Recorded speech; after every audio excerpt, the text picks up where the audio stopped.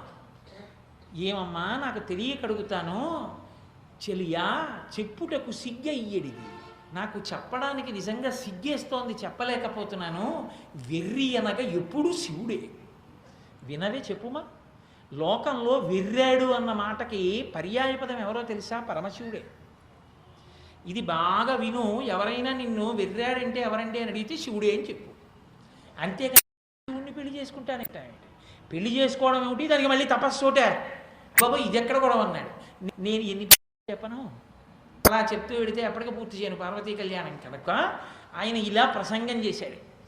ఇన్ని మాటలు చెప్తే వింది ఆవిడ. విని అంది, చెలికెత్తెల దగ్గరికి పిచ్చి ముఖం ఎర్రపడిపోయి వీడట బ్రహ్మచారి అట, వీణుల పెట్టగరాని మాటలే ఆడుచునున్నవాడు, వీడు మధాంధుడు, నమశివాయయుండాడగరాదు, వీని కపటాత్ముని ఇచ్చట నుండనీక పండ్లోడగవేసి దొబ్బుడని గ్రత పల్కిన కాంతలందరూ. అది ఆవిడ అంతఃసౌందర్యం. ఆవిడంది వీడట బ్రహ్మచారి అట, వీడు బ్రహ్మచారిట. బ్రహ్మచారి అంటే బ్రహ్మమునందు చరించగలిగినటువంటి శక్తి ఉన్నవాడు. వీడు బ్రహ్మచారిని అంటున్నాడు. పైగా వీడు మాట్లాడే మాటలేమిటి? వీణుల పెట్టగరాని మాటలే ఆడుచునున్నవాడు. అసలు చెవులలో ఏ శివనింద పడకూడదో, ఏ శివనింద పడితే శరీరం వదిలిపెట్టేయాలో అటువంటి శివనింద మాట్లాడుతున్నాడు. నమశివాయయుండాడగరాదు, శివా నమస్కారం అండం తప్ప ఎప్పుడూ శివనింద చేయకూడదు. అటువంటి శివనింద చేస్తున్నాడు. వీడు మదాంధుడు, అందుకే ఇలా మాట్లాడగలుగుతున్నాడు. వీని కపటాత్ముని ఇచ్చట ఉండనీక పండ్లుడగ వేసి దొబ్బుడని ఉగ్రత పల్కిన, వీడిని పళ్ళు రాలగొట్ట అవతలకి తోసేయండి. ఉగ్రత పల్కిన కాంతలందరూ, ఆ చెలికెత్తెలందరూ పళ్ళు ఒడగొట్ట అవతలకి తోసేయమంది. మా చిలియా పరమశివనింద చేస్తావా ఇక్కడికి వచ్చి అని అందరూ కాళ్ళు చేతులు పట్టుకుని ఈడ్ చేయడానికి దగ్గరికి వెళ్ళారు. ఆయన మళ్ళీ అన్నాడు పార్వతీదేవి వంక చూసి, ముదిమిలేనివాడ మోహనాకారుండా తరుడి నిన్ను ఏల తగినవాడ, నన్ను కూడి నాతోరచనియమ్మో వనటకుంద నేల వనజనేత్ర. ఏం పిచ్చి పార్వతి, ఇంకా నన్ను పంపించేస్తానంటావేంటి? నన్ను పంపించేయడం కాదు, నాతో నువ్వు వచ్చి. ఎందుకో తెలుసా? ముదిమిలేనివాడ మోహనాకారుండా, శివుడు ముసలాడు, ఎప్పుడు పుట్టావు? నేను మోహనాకారుండా బ్రహ్మచారిని, వనంలో ఉన్నాను. కాబట్టి ముదిమిలేనివాడ మోహనాకారుండ తరుణి నిన్ను నేల తగినవాడ. ఓ తరుణి, మంచి యవ్వనంలో ఉన్నదానా, నిన్ను ఎలుకోవడానికి తగినవాడిని నేనే. కాబట్టి నీవు నన్ను తగిలి నా వెంట తనుదేమో, నువ్వే నాతో పాటు వచ్చేసేయి. వనటకుంద నేల వనజనేత్ర, పద్మముల వంటి కన్నులున్న అందమైన పార్వతి, ఎందుకు ఇక్కడ నీకు తపస్సు? వద్దు, నా మాట విని నాతో వచ్చేయండి. ఎంత కోపం వస్తుందండి నిజంగా ఆవిడికి, ఆ శివనిందకి. ఆ చెలికెత్తెలందరూ వచ్చారు, బలవంతంగా ఆయన్ని పట్టుకున్నారు, ఆయన్ని లాగేసే ప్రయత్నం చేస్తున్నారు. ఆయన పెద్ద చిరునవ్వు ఒకటి నవ్వు, ఎప్పుడు దర్శనమిచ్చినా అకస్మాత్తుగా అలాగే ఒకటిగా వచ్చి ఒకటిగా దర్శనమిస్తుంటాడు. అవతలవాడు ఊహించే అవకాశం ఉండదు. ఆదిపర్వంలో ఏదో కిరాతార్జునీయంలో ఒక కిరాతుడిగా వచ్చాడు అర్జునుడి దగ్గరికి. ఆయన మీద పడ్డాడు. కోదండంబుల నిట్టులుండరు జటాకుటీరముల్ కుక్షివక్షోది శంబులనం సభాగమన సక్రోధంబులను వేయించు రోదోంతంబులంబుల నట్టహాసముల నర్పుల్ పిక్కటిల్లంగ మహాదర్పంబల మల్ల సంగరము చేయించొచ్చిరి రుద్రార్జనులని. ఒకళ్ళనొకళ్ళు కొట్టుకుంటూ, కోదండాలతో కొట్టుకుంటూ, మీద పడుతూ, కింద పడుతూ, కౌగిలించుకుంటూ యుద్ధం చేస్తుంటే అకస్మాత్తుగా పరమశివుడై దర్శనమిచ్చాడు.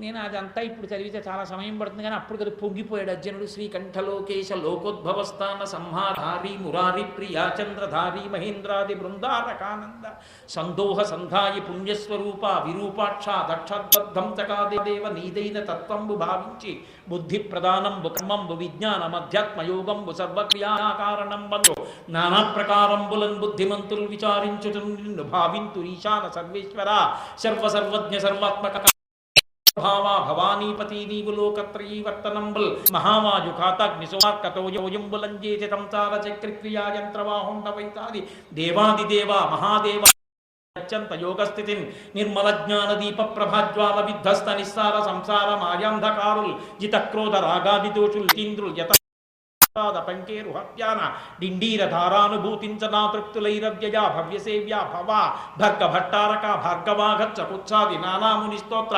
దత్తావధానాలలాటేక్షణోగ్రాగ్ని భస్మీకృతానంగ భస్మానురిక్తంగ గంగాధర నీ ప్రసాదంబులన్ సర్వగీర్వాణ గంధర్వున్ సిద్ధ సాధ్యోరగేంద్ర మహేంద్రాదులున్ శాశ్వతైశ్వరీ సంప్రాప్తులైరీశ్వర విశ్వకర్త సురభ్యర్చిత నాకు అభ్యర్థితంబుల్ ప్రసాదింపు కారుణ్యమూర్తి త్రిలోకైకనాథ మహాదేవదేవ నమస్తే నమస్తే నమః అని కాళ్ళ మీద పడిపోయాడు. ఎప్పుడు అకస్మాత్ దర్శనమే మహానుభావుడిది. ఆ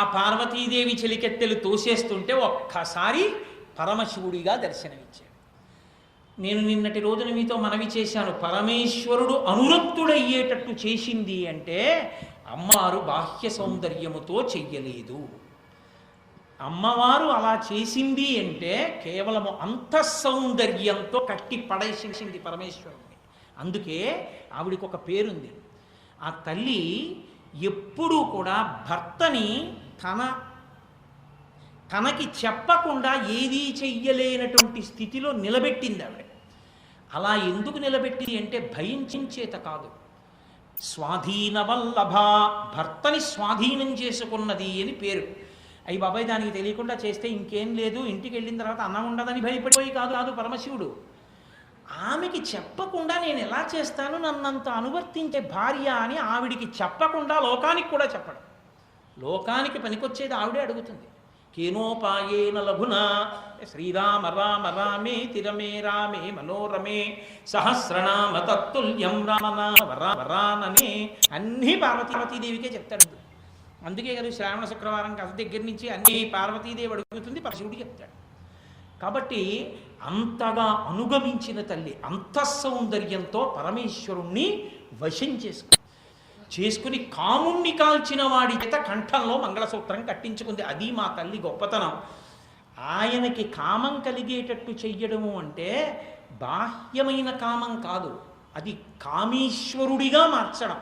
కామేశ్వరుడు అంటే ఒక్కటిగా ఉన్న పరమేశ్వరుడు సృష్టిలో అనేకముగా మారాలన్న కోరిక కలిగేటట్టు చేసి మనకి తండ్రిగా తెచ్చి అమ్మవారి పక్కన కూర్చోపెట్టుకుని అజ్ఞానమును పోగొట్టి మన్ని పరమశివుని యొక్క పాదముల దగ్గరికి చేరుస్తుంది ఆవిడ.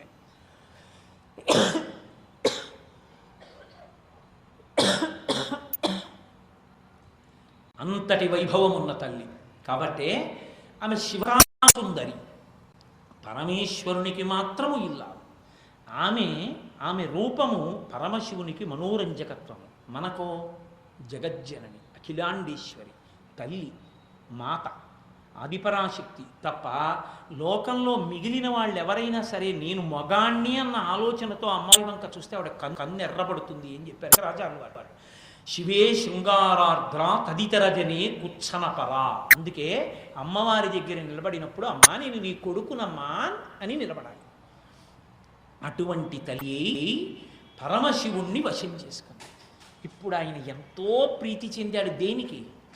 పార్వతీ కళ్యాణంలో ఉన్న పెద్ద రహస్యం ఆవిడ నిజంగా బాహ్య సౌందర్యంతో ఉన్నప్పుడు కాదు ఆయన వివాహం చేసుకున్నది, అంతఃసౌందర్యంతో అపర్ణయై తపస్సు చేత తన శరీరము కూడా బాగా క్షీణించిపోయిన నాడు పరమేశ్వరుడు ఆ అంతఃసౌందర్యానికి మెచ్చుకుని కళ్యాణం చేసుకోవడానికి సిద్ధపడ్డాడు. అందుకే ఒక మాట అంటారు, కామిని చూచు చూపులకు కాకకలింగి శివుండు పాంథుడై కాముని తుల్లి గెల్చిన గంటిమి నెల్ల తలంగి లోలతం కామిని చూచుచుడి మరి కామినియున్ మదనాస్త్రపాతయై కామవిరోధి చూపులకు కాకకలింగి మనక్కళంకయై. అది పార్వతీ పరమేశ్వరుల యొక్క ఒండరుల యొక్క చూపులో ఉన్నటువంటి రహస్యం.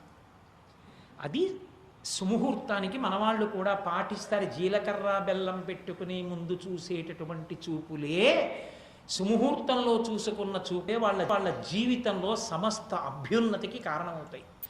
దగ్గరగా ఒకరి కళ్ళల్లోకి ఒకరు చూసుకోవడానికి పెడతారు సుముహూర్తం. ఆ తర్వాత మనసులు కలవడానికి జీలకర్ర బెల్లం పెట్టుకోవడం. అందుకే ఎప్పుడూ సుముహూర్తానికి వాళ్ళిద్దరూ ఒకళ్ళ కళ్ళల్లోకి ఒకళ్ళు చెయ్యి చాపితే తగిలేంత దగ్గరగా చూసుకోవాలి తప్ప తీరా తెరదింపేటప్పటికి వెంటనే జీలకర్ర బెల్లం పెట్టుకుని ఈ మెడ తిరిగిపోయిన కోళ్ళే వీడియో కెమెరాను చూస్తూ ఉండకూడదు. అప్పుడు ఆ సుముహూర్తం నాశనమైపోతుంది. ముందు జీవితం ప్రధానం. ఒకళ్ళ కన్నులలోకి ఒకళ్ళు చూసుకోవాలి. పెద్దవాళ్ళు కూడా అది చెప్పాలి తప్ప ఇంకా లోకంలో వాళ్ళకన్నా గొప్పవాళ్ళు లేనట్టు వీడియో వాళ్ళు అందరినీ పక్కకి వెళ్ళిపోమ్మండాం, బ్రహ్మగారిని కూడా దూరంగా వెళ్ళిపోమ్మండాం, ఇటు చూడండి అని వాడు చూడడం. ఆ సుముహూర్తానికి వీడియో కెమెరా చూడడానికి ఆ ముహూర్తం పెట్టించుకున్నావు నువ్వు. ఏమయ్యా నీ కెమెరా అంతా చూస్తారు, నేనే కదా పెట్టుకున్నవాడిని వీడియో తీయమని చూస్తారు, తిద్దుగాని సుముహూర్తానికి వాళ్ళని చూసుకొని నువ్వు అప్పుడు అడ్డొచ్చేయకని చెప్పుకోవాలి. బుద్ధున్న తండ్రి అయితే అది చెప్పుకోకపోతే సుముహూర్తం నాశనం అవుతుంది. ఆ తర్వాత వీడియో ముందు చూసి తర్వాత వాళ్ళిద్దరు చూసుకుంటే ఏ ఉపకారం జరుగుతుంది? ఎందుకు ఆ వైదిక కర్మ ఇంకా? కాబట్టి ఆ సమయానికి మహానుభావుడైనటువంటి పరమేశ్వరుడు అమ్మవారి వంక చూసి కామేశ్వరుడు అయ్యాడు. అంత సౌందర్యంతో నన్ను గెలుచుకున్నావు పార్వతి, అనురక్తుడయ్యాడు. అమ్మవారు ఆమె కూడా పరమేశ్వరుని వంక అమ్మయ్య మిమ్మల్ని మహాకామేశ్వరుణ్ణి చేసి లోకానంతటికి తండ్రిని అందించాను. ఇప్పుడు ఈ సంతోషంతో అమ్మవారు అయ్యవారిని చూసి ఇద్దరులు ఒండరులు పరమ సంతోషంతో ఒకళ్ళొకళ్ళు చూసుకున్నారు. చూసుకున్న తర్వాత పరమేశ్వరుడు వచ్చి అన్నాడు, పార్వతి నిన్ను నేను ఇప్పుడే ఇక్కడే ఇంత కష్టపడి తపస్సు చేశావు కనుక నిన్ను కళ్యాణం చేసుకుంటాను అన్నాడు. ఆవిడంది, వేదమునకు శాస్త్రమునకు ఒక ప్రమాణం ఉంది. వేదము మీలోంచి ఉత్పన్నమైంది. దక్ష ప్రజాపతి కుమార్తెగా నేను ఉన్నప్పుడు కన్యాదాత ఇంట్లో వైద్యమైన వివాహం అమ్మనిద్దరికీ జరగలేదు. లోకంలో రకరకాల పెళ్ళిళ్ళు ఉండొచ్చు. ఏది అభ్యున్నతి హేతువో మనకి పార్వతీ కళ్యాణం చెప్తుంది. వేదమంత్రముల చేత చేయబడిన వివాహము సుముహూర్తమునకు జరగవలసినది సుముహూర్తమునకు జరగడము ఇది మాత్రమే దీర్ఘకాలము పాటు వాళ్ళిద్దరూ సంతోషంగా ఉండడానికి కారణమవుతుంది. కాబట్టి ఈసారి నువ్వు నేను దాక్షాయిణిగా ఉండగా స్వీకరించినట్టు స్వీకరిస్తే నేను ఒప్పుకోను. శాస్త్రమునకు కట్టుబడి కన్యాదాత గారి ఇంటికి పెద్దవాళ్ళని పంపించి కన్యావరుని అని ఒకటి ఉంటుంది. రేపు మీరు పార్వతీ కళ్యాణంలో చూస్తారు. నిజానికి మగపెళ్లివారు పెళ్లి కొడుకు తల్లిదండ్రులు పెద్దలు ఆడపిల్ల ఇంటికి వెళ్ళాలి. తండ్రి చెప్తాడు, పెద్దవాళ్ళని పిలిచి తాంబూలం ఇస్తాడు. ఇచ్చి తాంబూలమే పెద్ద సత్కారం. తాంబూలం అంటే డబ్బులు కాదు, 2 పళ్ళు తమలపాకులు పోక చెక్కలు పెడతారు. పెట్టి, అయ్యా నా కొడుకు గుణగణములు మీకు తెలుసు, మా వంశగౌరవం మీకు తెలుసు, నా కొడుక్కి సరిపోయిన ఆడపిల్ల ఎక్కడుందో వెతికి తెండి అని పంపిస్తాడు మగపిల్లవారి తండ్రి. వాళ్ళు వెతుక్కుంటారు ఆడపిల్ల కోసం. వాళ్ళు తిరుగుతూ ఊళ్ళో ఇక్కడ ఏ ఇంట్లో మంచి పిల్లుంది అంటే ఆమె గుణగణములు విని ఆ ఇంటికి వస్తారు. వచ్చి అప్పుడు ప్రవర చెప్తారు. చెప్పి, ఇదిగో ఫలానా ఋషులతో కూడిన ఫలానా గోత్రంలో పుట్టినటువంటి ఫలానా ముత్తాత గారి యొక్క ముని మనవడైన ఫలానా వారి మనవడైన ఫలానా వారి కొడుకైన ఫలానా పెండ్లి కొడుక్కి మీ అమ్మాయిని మేము యాచిస్తున్నాం, ఈ పిల్లని ఇవ్వండి అని అడుగుతారు. అప్పుడు వాళ్ళు కూడా ప్రవర చెప్పి సరే పిల్లనిస్తాను అని కన్యాదాత అంగీకరిస్తాడు. కన్యాదాత గారి ఇంటికి వరుడు బయలుదేరి వెళ్ళాలి. వెళ్ళి అక్కడ వివాహం చేసుకోవాలి. అది శాస్త్రీయమైనటువంటి పద్ధతి. లోకానికి నేర్పడం కోసం పార్వతీ కళ్యాణంగానే చేశారు. అందుకని నువ్వు అలా చేసుకుంటేనే నేను నీకు ఈసారి ఇల్లాలిని అవుతాను అంటే ఎప్పుడూ ఆవిడ ఆయన ఇల్లాలే, కానీ ఈసారి మాత్రం మనది వైదిక కళ్యాణం కావాలి, అందుకని అలా చేసుకుందాం అంటారు. సరే తప్పకుండా అలాగే చేసుకుందాం పార్వతి, అయితే నువ్వు బయలుదేరు. ఆవిడ వెళ్ళిపోయింది హిమవంతుడి ఇంటికి. ఈయన వెళ్ళిపోయాడు కైలాసకి. కూర్చున్నాడు. ఇప్పుడు పెళ్లి పెద్దల్ని పిలవాలి. పెద్దవాళ్ళని పిలిచి తాంబూలం ఇచ్చి పంపించాలి. ఎవరిని పంపిస్తారు? పెద్దలంటే కట్నం బాగా మాట్లాడుకునే వాళ్ళు పెద్దలు కారు. ఉభయ వంశముల యొక్క గౌరవం తెలిసి ఆ ఇంట్లో ఉన్నటువంటి పెద్దవాళ్ళు సంతోషంగా ఉండడానికి వీలైన సంబంధాన్ని తేగలిగినటువంటి వాళ్ళెవరో వాళ్ళు పెద్దలు. అందుకే పెద్దలైన వారికి ఏ జ్ఞానం ఉండాలో వాళ్ళని పెళ్లి పెద్దలుగా పెట్టుకోవాలి. అంతేగాని ప్రతి పనికి వాడిని తీసుకొచ్చి పెళ్లికి తీసుకెళ్ళకూడదు. పెళ్లి పెద్ద కింద వాడు పెళ్లి చేయడు, పెటాకులు చేస్తాడు. వాడు లేనిపోని గొడవలన్నీ వస్తాయి వాడిని తీసుకెడితే. అందుకని పరమేశ్వరుడు కైలాసానికి వెళ్ళి సప్తర్షులను పిలిపించాడు అరుంధతీదేవితో కలిపి. వాళ్ళు గబగబా వెళ్ళి కైలాస పర్వతంలో కూర్చుని ఉన్నటువంటి పరమశివ దర్శనం చేసి పొంగిపోయి స్తోత్రం చేశారు. స్తోత్రం చేసి, పరమేశ్వర ఏమి ఆజ్ఞ, ఎందుకు పిలిపించారన్నారు. అంటే పరమేశ్వరుడు అన్నాడు, మహాజ్ఞాని కదండి ఆయన అన్నాడు, బలము మిగుల కలిగిన వారు, నిపుణత కలవారు, నీతి కలవారు, నిర్మలత కలవారు, సంపద కలవారు, వివాహ తరికికి కావలయు ధరన్. ఈ భూమి మీద ఎప్పుడు పెళ్లి చేసేటప్పుడు పందిళ్ళేసావా, తోరణాలు కట్టావా, తర్వాత ఈ 5 రకాలైన వాళ్ళని తప్పకుండా దగ్గర ఉంచుకోవాలి. మిడి జ్ఞానం వాళ్ళని కాదు, బలము కలవారు, శరీర బలం ఉన్న వాళ్ళని దగ్గర ఉంచుకోవాలి. ఎందుకని? గభాలను 4 బిందెలు నీళ్లు పడవలసి వస్తుంది అవసరమైతే. పెళ్లికి తోడేవాడు ఉండాలి. అందరూ తోడలేని వాళ్ళు గజగజ వణకే వాళ్ళే పెళ్లి పెద్దలైతే కళ్ళజోడు ఇలా ఇలా చూస్తే కానీ ఎవడెవడో తెలియని వాళ్ళందరూ పెళ్లి పెద్దలైతే ఉపయోగమే ఉంది. కాస్త ఒంట్లో బలం ఉన్న వాళ్ళు ఉండాలి. ఇంకా అదే పనిగా వచ్చిన దగ్గర నుంచి హాస్పిటల్కి తీసుకెళ్ళను తీసుకురాను పెద్దరికాలే ఏమిటి ప్రయోజనం. కాబట్టి బలము కలవారు, నిపుణత కలవారు. వివాహ క్రతువు ఎలా ఉంటుంది, వివాహ క్రతువులో ఏ సంభారములను పెట్టాలి, అసలు పెళ్లి కూతుర్ని చేయడం అంటే ఏమిటి, పెళ్లి కూతురు కొడుకుని చేయడం అంటే ఏమిటి, వైదికమైన అంగములు ఏమిటి, వైదికమైన అంగములు కాకుండా ఉత్తినే శోభ కొరకు చేసేవి ఏమిటి, ఏది చేసిన తరువాత ఏది చెయ్యాలి, కళ్యాణ మంటపం ఎలా ఉండాలి, సుముహూర్తం అంటే ఏమిటి, లాజహోమం అంటే ఏమిటి, నల్లపూసలు ఎందుకు కడతారు, మంగళసూత్రం ఎందుకు కడతారు, కొబ్బరి బొండం మీద ఏం పెట్టాలి, అంతేకాని వాడు తీసుకుని కొబ్బరి బొండానికి పిందులు కూర్చోనుకోండి అదో మహాపాపం. కొబ్బరి బొండం పూర్ణఫలం, పార్వతీ పరమేశ్వర స్వరూపం. వాళ్ళ శరీరానికి మేకులు గుచ్చితే ఏ పాపం వస్తుందో వస్తుంది. అది తీసుకెళ్ళి ఎదురుగా పెట్టుకోవడమా? పార్వతీ పరమేశ్వరుడు నీ ఎదురుగుండా వస్తే వాళ్ళకి పెయింట్లు వేస్తావు, వాళ్ళకి నామాలు విభూతులు ఇవన్నీ పెయింట్లే కొబ్బరి బొండాలకి. నురుగు బ్రహ్మహత్యా పాతకంలో 4వ వంతు. ఓ పక్క మంగళసూత్రం కడుతుంటే నురుగు తీసుకొచ్చి కళ్యాణ మంటపంలో కొట్టుకోవడమా? వీళ్ళందరూ పెళ్లి పెద్దలా? ఎలా కుదురుతుంది అవన్నీ? అందుకని నిపుణత కలవారు, ఏది చెయ్యాలో ఏది చెయ్యకూడదో చెప్పేవాడు ఉండాలి పెళ్లిలో పక్కన. కాబట్టి బలము కలవారు, నిపుణత కలవారు, కీర్తి నీతి కలవారు, ఇత పూర్వం మంచి పనులు చేసిన వారు అన్న నిర్మలమైన కీర్తి ఉన్నవారు పక్కన ఉండాలి. వారి ఆశీర్వచనము రక్షిస్తుంది. కాబట్టి కీర్తి కలవారు, నిర్మలత కలవారు, వాళ్ళకి మనసులో రాగద్వేషములతో కూడుకున్న వాళ్ళైన వారు కారు. 10 మందికి ఉపకారం చెయ్యాలనే తాపత్రయం ఉన్న వాళ్ళై ఉండాలి. నిర్మలత కలవారు, సంపద కలవారు, డబ్బున్న వాళ్ళై ఉండాలి. ఎందుకో తెలుసా అండి, కన్యాదాత అస్తమానం జేబులో అదే పనిగా 100 రూపాయలు 500 రూపాయలు 1000 రూపాయలు కట్టలు పెట్టుకుని ఉండడం కుదరదు. పంచె కట్టుకుని కరియం వేసుకుని ఉంటాడు. ఇక బొడ్డు చుట్టూ దోపుకుని ఒరే డజన్ అరటిపళ్ళు పట్టరా 20 రూపాయలు ఇవ్వండి అన్నాడు అనుకోండి. ఇక అదే పనిగా 20 వాడికి ఇచ్చి ఒరే లెక్కరాయరో నడుస్తుంటే ఇంకేం పెళ్లి చేస్తారు. పక్కన ఉన్నవాడు అవతల భోజనానికి పిలిచారు, మీ సకుటుంబ సమేతముగా సపరివార సమేతముగా అన్నారు కదా అని ఎవరో ఒక ఆయన తన బంధుమిత్రులందరినీ తీసుకుని 50 మందిని తీసుకొచ్చాడు. 300 మందికి క్యాటరింగ్ ఇచ్చాం, 50 మంది ఎక్కువచ్చారు, బిల్లు ఎవడ కడతాడని చెప్పి క్లోజ్ కౌంటర్ అనకూడదు. ఇప్పుడున్న దరిద్రం అయితే అలాగే ఉంది. విందు నా బొంగ ఏదో దానికి ఒక సైడ్ హెడ్డింగ్. రాత్రి 8 నుంచి 10కి వస్తే క్లోజ్. 8 గంటలకి వెళ్ళి అన్నం లేని వాళ్ళ అన్నమో రామచంద్ర అని చెప్పి పెడితే వీడు చెప్పులు వేసుకుంటాడు. వీడి చేతికి ముందో చెప్పిస్తాడు. అది పట్టుకు ముందో టేబుల్ దగ్గరికి వెడితే వాడు కర్ణుడు సహజ కవచ కుండలాలతో పుట్టినట్టు బూట్లు వేసుకుని వాడు ఉంటాడు. వాడు ముందు రజోగుణ సంపర్కంతో కూడిన పలావో పులో అది పెడతాడు. అందులో పచ్చుల్లిపై, అందులో పెరుగు, కొంత మసాలా. ఇక వీడు పళ్ళెం పట్టుకుని ఇంకోటితో మాట్లాడుతూ ఇలా తింటుంటాడు. ఎడం చేతిలో పట్టుకుని చెట్టు కింద ముష్టేడు నించుంటాడు. ఇట్టించి ఎవడో పెడుతూ మోచేని కొడతాడు. లేకపోతే ఫ్యాన్ గాలేస్తుంది, వీడప్పడం పక్కవాడి మీదకి వెళ్ళిపోతుంది. మంచినీళ్ళు తాగుదామని వెళ్ళాడో ఇలా ముట్టుకుంటే ఇలా పగిలిపోయే గ్లాసు, తేలిగ్గా పట్టుకుంటే కిందకి జారిపోతుంది, గట్టిగా పట్టుకుని పైకెత్తితే చొక్కా మీద పడిపోతుంది. అలాంటి దిక్కుమాలిన గ్లాసు. ఈ కాయ అందరూ కూడా ఏదో అన్నం లేని వాళ్ళందరూ చేరినట్టు చేరుతారు.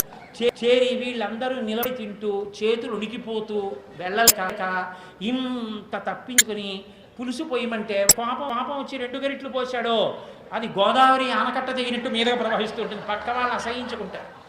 ఈ అప్పడం విరవడానికి ఉండదు. ఎంత దరిద్రం నిజంగా. అదే ఆ పెళ్ళండి. వచ్చిన వాడిని సంతోషంగా కూర్చోపెట్టి వడ్డించి పెట్టినదేదో అది పెళ్ళి తప్ప ఎందుకు వచ్చిన దిగుమల పెళ్ళి ఎవడమన్నాడు నిన్ను బఫే? ఎక్కడి సంప్రదాయం, ఎక్కడి సంస్కారం? ఎవడు చేయమన్నాడు నిన్న పని? ఎందుకంత అవైదికమైన పనులు? ఏమి 10 మంది నీ బంధువుల్ని పిలిచి ఒరే వాళ్ళందరినీ కూర్చోబెట్టి భోజనం పెట్టరా అనలేవా? ఎందుకు అలా అసహ్యకరంగా అంత? నిజంగా మీరు చూడండి, ఎత్తైన ప్రదేశంలోంచి చూడండి ఎలా కనపడుతుంది మీకు. కాళ్ళకి చెప్పు వేసుకుని బూట్లు వేసుకున్నవాడు వడ్డిస్తుంటే ఎడం చేతిలో పళ్ళెం పెట్టుకుని కుడి చేత్తో తింటూ ముసలివాళ్ళు బాబు నేను ఎక్కడ తినాలి అని అడిగితే వాడి కోసం ఓ వీల్ చైర్ తెచ్చినట్టు ఓ కుర్చీ పట్టుకొస్తే బిక్కుమంటూ ఎందుకని లేచి మళ్ళీ వెళ్ళలేడు. పాపం అక్కడ కూర్చుని అయ్యా నాకు కూర కొంచెం తెచ్చిపెడదు అని ఎవరినో అడిగితే రోడ్డు దాటించమని అడిగితే దాటించినట్టు వీడెళ్ళా పళ్ళెంలో వేయించెత్తిస్తే అప్పుడు వాడు తినాలి. ఏమిటి ఆ ప్రారంధ కర్మ? ఎందుకు ఆ పెళ్ళి చేయకపోతే ఎవడియండి?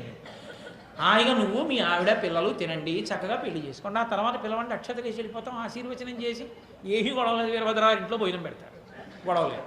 అంతేగాని ఎందుకు వచ్చిన అల్లరి? కాబట్టి ఏది ఎలా చెయ్యాలో అలా చెయ్యాలి. అందుకని సంపద కలవాడు, సంపద కలిగినటువంటి వాడు పెళ్లిలో ఎప్పుడూ పక్కన ఉండాలి. ఏమయ్యా ఇంకో 200 మంది ఎక్కువ వచ్చారట, గబగబా ఈయన దగ్గరికి వెళ్ళిపోయి ఏమంటే ఇంకో 200 మంది వచ్చేసారు, కోటేశ్వరరావు ఏమో 50 మంది నట్టుకు వచ్చేసాడు, ఏంటండి ఇలాగా అనకూడదు. 200 మంది ఎక్కువ వచ్చారా, పట్రా ఇంకో కిటాలు బియ్యం, గభాల పర్సు తీసి డబ్బిచ్చి తర్వాత నిజాయితీగా చెప్పాలి. ఏమంటే 2000 ఇచ్చాను ఆ రోజున భోజనాల్లో అంటే, ఓహో అలాగా ఎందుకు తెప్పించారు, బిల్లు లేవని ఈయన అడగకూడదు. స్నేహం ఉన్నవాడు పక్కన ఉండాలి. కాబట్టి సంపద కలవాడు. వీళ్ళు వివాహమునకు కావలయు ధరిత్రిన్, ఈ భూమి మీద పెళ్లి చేసేటప్పుడు వీళ్ళని పక్కన పెట్టుకోకుండా పెళ్లి చేయకూడదు. కాబట్టి సప్తర్షులు మిమ్మల్ని పిలిచాను, కన్యావరునికి మీరు వెళ్ళాలి, మీరు వెళ్ళి అడగండి హిమవంతుణ్ణి, నాకు భార్య కావాలి, పార్వతీదేవిని యాచించండి అన్నాడు. అంటే వీళ్ళు 6 సప్తర్షులు 7 బయలుదేరారు అరుంధతీదేవితో కలిసి. అంటే ఎవరు శక్తివంతురాలో ఎవరు ప్రధానమో ఆవిడొకరు వెళ్ళారు చాలు. ఆవిడ వెళ్ళింది, మేము వెళ్ళకూడదు ఏమిటి అని మిటికిలు విరుచుకోకూడదు, పెద్ద ఆవిడ వెళ్ళింది చాలు. కాబట్టి అరుంధతీదేవి వెళ్ళారు. వెళ్ళేటప్పుడు పరమశివుడు పిలిచి ఓ మాట చెప్పాడమ్మా, వెళ్ళి మేనకాదేవిని పిల్లని అడిగేటప్పుడు మాత్రం చాలా జాగ్రత్తగా అడుగు, హిమవంతుణ్ణి అడిగేటప్పుడు పర్వాలేదు, మేనకాదేవితో జాగ్రత్త అన్నాడు. ఏమి అని అడిగింది ఆవిడ అరుంధతీదేవి. వనిత, కూతుల పెండ్లి చేయునెడలన్ అత్యంత అసంతృప్తులు తల్లులేయని లోకంబులు పలుకుగావునా. ఎప్పుడైనా పెళ్లి నిశ్చయమై ఇలా మొదలు పెట్టగానే మొదలయందు తీర్థయాత్రయందు కూడా తప్పకుండా శ్లోకం చెప్పి బయలుదేరుతారు పెద్దలు. ఎందుకని అంటే ప్రయాణంలో వచ్చే ప్రమాదాన్ని నువ్వు ఎక్కడ తట్టుకుంటావు? అసలు ప్రమాదం అంటేనే బుద్ధి చేత తప్పించుకోలేంది. అటువంటి ప్రమాదము నుండి తప్పుకోవాలి అంటే పరదేవత యొక్క అనుగ్రహం ఉండాలి.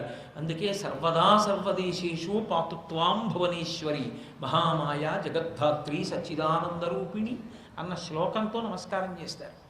చేసి కపర్ది కపర్ది కపర్ది అని తీర్థయాత్రకి వెళ్ళేటప్పుడు 3 మార్లు చెప్తారు. అంత జటాజుటమున్నవాడు పరమేశ్వరుడే, బోడుగుండుతో ఉన్నవాడు పరమేశ్వరుడు. అలా ఎలా సంభవం అండి? నమక్ కపర్ది నీచ యుక్తకేశాయిచ ఎలా అవుతాడు? అంత జటాజూటం ఉంటే బోడిగుండు ఎలా వస్తుంది అంటే, అంత జటాజూటంతో ఉన్నవాడు పరమశివుడైతే బోడుగుండుతో ఈ లోకానికి వచ్చినటువంటి శంకర స్వరూపమే శంకరాచార్య స్వరూపం. శంకర శంకర ఇది. అంటే మీరు లోకంలో విచిత్రం చూడండి, తల్లి తండ్రి పెట్టిన పేరు ఉంటుంది, లౌకిక నామము అంటారు. సన్యాస దీక్ష ఇచ్చేటప్పుడు గురువుగారు ఆ పేరు తీసేస్తారు, తీసేసి వేరొక పేరు ఇస్తారు. ఒక్క శంకరాచార్యుల వారి విషయంలో మాత్రం సన్యాశ్రమ స్వీకారమునకు పూర్వము తల్లిదండ్రులు ఉంచిన పేరు శంకర, సన్యాసాశ్రమ స్వీకారము తర్వాత కూడా గోవింద భగవత్పాదులు మార్చకుండా విడిచిపెట్టేశారు ఆ నామాన్ని శంకర అని. ఎందుకని అంటే శంకరోతి ఇది శంకర. అక్కడ ఉండి శుభం చేసేవాడిగా ఇక్కడికొచ్చి కూడా భారతదేశము 4 జరగుల పాదచారి అయి తిరిగి ఈ దేశంలో మళ్ళీ సనాతన ధర్మాన్ని నిలబెట్టడం కోసమని అవైదికమైనటువంటి వాదనలను ఖండించి సనాతన ధర్మాంతర్గతమైనటువంటి అద్వైత సిద్ధాంతాన్ని ప్రతిపాదించి మళ్ళీ అవైదికమైన వాదనలు ఈ దేశంలోకి చొరబడకుండా ఉత్తరమున బదరికాశ్రమములో జ్యోతిపీఠము, దక్షిణమున శృంగగిరిలో శారదాపీఠము, తూర్పున జగన్నాథులో గోవర్ధనపీఠము, పడమ ద్వారకలో కాళికాపీఠము, 4 దిక్కుల 4 పీఠములను కాపలా ఉంచి పీఠ పరంపరని ఏర్పాటు చేసిన ఏకైక జగద్గురువు శంకర భగవత్పాదులు ఒక్కరే. శంకర భగవత్పాదులు తప్ప పీఠస్థాపన చేసిన గురువు ఇంకొకరు లేరు. అది ఒక్క శంకరాచార్యుడికి ప్రతిష్ట. అంతటి మహానుభావుడు. అందుకే సన్యాసాశ్రమ స్వీకారమునకు ముందు, సన్యాసాశ్రమ స్వీకారము తర్వాత ఆయన నామము శంకర. మార్చలేదు గోవింద భగవత్పాదులు. ఎందుచేత అంటే కైలాస శంకరుడే కాలడి శంకరుడిగా వచ్చాడు అని. కాబట్టి నమక్కపర్తినీచ వ్యుక్తకేశాయచ, అటువంటి మహానుభావుడు శంకరుడంటే. కాబట్టి ఆయన అటువంటి వాడు గంగానిషాధీశ కలిత జూటము దాచి ఆ పెద్ద జటాజూటాన్ని తీసేసి కువింట్రుకలు కల కొప్పు కట్టి, అంటే ఏదో అందంగా వేసుకున్నటువంటిదైతే కబరీబంధము అంటారు. కబరీబంధమునకు ఉండే లక్షణం ఏమిటంటే ఘనంగా ఉంటుంది, నల్లగా ఉంటుంది, చిక్కగా ఉంటుంది, చిక్కుముడు లేకుండా ఉంటుంది, దువ్వబడి ఉంటుంది, చక్కగా ముడివేయబడి ఉంటుంది, పువ్వుల చేత అలంకరింపబడుతుంది. అలా కాకుండా జుత్తుని సరిగ్గా దువ్వుకోకుండా గోళ్లతో ఇలా ఇలా ఇలా ఇలా అనుకుని పెద్ద జుత్తంతా ఇలా తీసి ఓసారి రెండు చేతులతో ఇలా ఇలా అనుకుని దాన్ని ఇలా చుట్టి ఇలా పెట్టి ఇందులోంచి జుత్తు ఇలా పైకి లాగి ఓ పక్కకు వదిలేశారనుకోండి, కొప్పు వేసుకున్నారంటే. కొప్పు అంటే సరిగ్గా దువ్వుకుని వేయబడినది. బాగా దువ్వుకుని అందంగా వేసుకుంటే కబరీబంధం. అందుకే అమ్మవారు వేసుకుంటే కబరీబంధం. ఘన స్నిగ్ధ శ్లక్ష చికుర నికురంబం తవ శివే అంటారు శంకరాచార్యులు వారు సౌందర్యలహరిలో. అమ్మవారి కొప్పు అయితే అలా ఉంటుంది ఆ కబరీబంధం. మా స్వామి కానీ సోది చెప్పే వాళ్ళ వేషం వేశాడో అలా చుట్టేస్తాడు నిరాడంబరుడు. ఏదో కాసేపు వేషం కట్టడానికి ఎందుకు అనుకున్నాడు, ఇలా గోళ్లతో సారా జుత్తంతా తీసేశాడు, ఆ జటంతా ఇలా తిప్పాడు, ఇలా పెట్టి లోపల నుంచి ఇలా లాగి ఓ కొప్పు పక్కకేసి వదిలేశాడు. కాబట్టి గంగా నిశానాథ కలిత చూటము దాచి కురువింట్రుకలు కల కొప్పు కట్టి పావక రాజిత ఫలభాగము దాచి తిలకంబుతో పాలమమర చేసి. ఆయనకి ఎప్పుడూ ఈ లలాటమునందు అగ్నిహోత్రుడు నేత్రముగా కలిగినటువంటి పరమేశ్వరుడు కాసేపు ఆ మూడో కన్ను దాచేశాడు. దాచేసి తిలకాన్ని తీసుకుని బాగా పెద్ద బొట్టు ఒకటి పెట్టాడు. సాధారణంగా సూర్య చెప్పేవాళ్ళు ఎవరు చిన్న పులుపులుకోరు, అంత బొట్టెట్టుకుంటారు. అప్పుడు ఓ పెద్ద తిలకంతో ఇంత గుండ్రంగా బొట్టోటి పెట్టి మళ్ళీ దాని కింద ఓ చిన్న బొట్టోటి పెడుతుంటారు. ఓ చిన్న బొట్టు. మామూలుగా నాగరికులైతే ఏదో ఒక్క బొట్టు పెట్టుకుంటారు. సోది చెప్పేవాళ్ళు అలా కదా, పెద్ద బొట్టు, దానికి ఒక పిల్ల ఉన్నట్టు చిన్న బొట్టు, రెండు బొట్లు పెట్టుకుంటారు. కాబట్టి పావకరాజిత ఫలభాగము దాచి తిలకంబుతో పాలమమర చేసి భూతి దాచి పసుపు పూసి ఒళ్ళంతా విభూతి రాసుకుంటాడు. ఈ విభూతినంతటినీ తీసేశాడు. అంత పసుపు ముద్దోటి తెచ్చుకుని ముఖమంతా రాసేసుకున్నాడు, ఒళ్ళంతా రాసేసుకున్నాడు. భూతి దాచి పసుపు రాసి త్రిశూలహస్తంబు దాచి చేత సెజ్జయమరా. ఆ చేతిలో ఇప్పుడు త్రిశూలం పట్టుకుంటాడు. త్రైగుణ్యం శూలమేతస్య సత్య పరశు సత్యనిష్టత అని 3 గుణములు త్రిశూలంగా ఉండి ఆ చేతిలో ఉండేటటువంటి కర్ర పైన 3 ఉంటాయి ఇలాగా, అవి 3 గుణములు. ఆ త్రిగుణాతీత స్థితిని ఆయన పట్టుకుని ఉంటాడు అని చెప్పడానికి త్రిశూలాన్ని పట్టుకుంటాడు. ఆ త్రిశూలాన్ని పక్కన పెట్టేశాడు. ఒక పెద్ద పూల బుట్ట లాంటి బుట్ట ఒకటి ఉంటుంది. ఆ బుట్టకి నాగరికులైతే పైన దండి ఇలా పట్టుకుంటారు, వాళ్ళు అలా పట్టుకుంటారు. ఆ పూల బుట్ట ఇలా ఉంటుంది, గుండ్రంగా వెదురుపేళ్ల బుట్ట. ఇంకా దాన్ని పట్టుకోవడానికి ఏమి ఉండదు. దాన్ని సంకలోకి ఇముడ్చుకుంటారు. ఇలా ఇముడ్చుకుని అందులో బియ్యం, కాసిన పువ్వులు అవి అన్నీ పోసుకుంటారు. పోసుకుని ఎడంచేతో ఆ సోది చెప్పే పరికరాన్ని ఇలా టింగ్ టింగ్ టింగ్ టింగ్ అని మోగించుకుంటూ తుంబురా మోగిస్తున్నట్లుగా ఆ తంబుర మీటుతున్నట్టుగా మీటుతూ తిరుగుతుంటారు ఆ సోది చెప్పేటప్పుడు. దీనికి తగ్గట్టుగా వాళ్ళ దగ్గర ఉండే ప్రత్యేక గుణం ఏమిటంటే ఆ కడుపుకి ఓ గుడ్డోటి ఇలాగా అడ్డంగా పవిటిలా వేసుకుని అందులోనే ఓ పసిపిల్లాన్ని వండి పడుకోబెట్టుకుంటారు. వాడు ఇంకేం కనపడదు, మనకి 2 పాదాలు కనపడతాయి, తలకాయ ఒకటి కనపడుతూ ఉంటుంది. అలా కట్టేసుకుని ఈ చేయి తీయడానికి ఉండదు బుట్ట, ఈ చేతిలో ఆ తంబుర లాంటి సాధనం ఒకటి పట్టుకుని తల మీద ఓ బుట్ట పెట్టుకుంటారు, పెట్టుకుని వెడుతూ ఉంటారు వాళ్ళు. అందుకని కురువెంట్రుకలు కల కొప్పట్టి పావక రాజిత ఫలభాగము దాచి తిలకంబుతో పాలమమర చేసి త్రిశూలహస్తంబు దాచి చేత సెజ్జయమర వెలది మేనుకల్కు వీరుడు వెలది అయి. దేహార్థ భాగమునందు మాత్రమే ఆడది ఉండేటటువంటి స్వరూపము పరమేశ్వరుడు అంటే అర్ధనారీశ్వరుడు. పార్వతీదేవిని దేహార్థ భాగమునందుంచుకున్నవాడు పూర్తి ఆడదానిగా మారిపోయి వెలది మేనకల్గు వీరు వెలదయ్యి ఎరుకయను తెలుచు ఎరుంచే. ఎరుక చెప్తానమ్మ ఎరుక అంటారు. ఎరుక అంటే తెలుసుకోవడం. ఎరుక చెప్తానమ్మ ఎరుక అంటూ వస్తారు వాళ్ళు. అందుకని ఎరుక ఎనుచు ఎగుదించే సోది చెప్పేవాడిగా వచ్చాడు. ఎప్పుడైతే ఓ సమస్య ఉందో తేలిగ్గా వీళ్ళతో చెప్పించుకోవచ్చు అని వీళ్ళని పిలుస్తుంటారు. అంతఃపురాల్లో ఆడవాళ్ళ దగ్గరికి వెళ్ళి మాట్లాడేటప్పుడు సాధారణంగా బాగా జ్యోతిషం చెప్పగలిగినటువంటి వాళ్ళని పురుషులు పిలిచి మాట్లాడతారు. సోది చెప్పే వాళ్ళని ఆడవాళ్ళు పిలిచి మాట్లాడుతూ ఉంటారు. అందుకని పార్వతీదేవి మొదలైన వాళ్ళందరూ పిలిచాడు. ఆ విఘ్నేశ్వరుణ్ణి ఓ చిన్న పిల్లాడిగా మార్చాడు, ఆ బట్టలో కట్టుకున్నాడు.